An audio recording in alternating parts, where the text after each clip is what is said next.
أعوذ بالله من الشيطان الرجيم بسم الله الرحمن الرحيم لا يتخذ المؤمنون الكافرين أولياء من دون المؤمنين আল্লাহ তাআলা বলেন, মুমিনরা যেন ঈমানদারদের বাদ দিয়ে কখনো কাফেরদেরকে নিজেদের পৃষ্ঠপোষক, বন্ধু ও সহযোগী হিসাবে গ্রহণ না করে।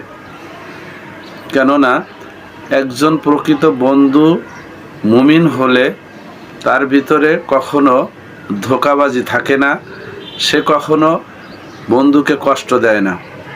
মুমিন ব্যক্তি চায় আমি নিজের জন্য যা পছন্দ করছি আমার বন্ধুর জন্য সেটা পছন্দ করব।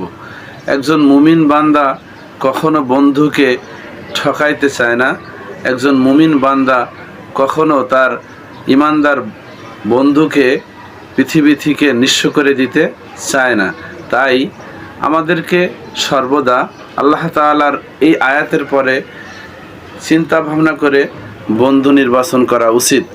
কারণ আল্লাহ তাআলা নিজেই বলছে, তোমরা মুমিনদেরকে বন্ধু হিসাবে গ্রহণ করো, কাফের, মুশরিক, বেদিনদেরকে তুমি বন্ধু হিসাবে গ্রহণ করিও।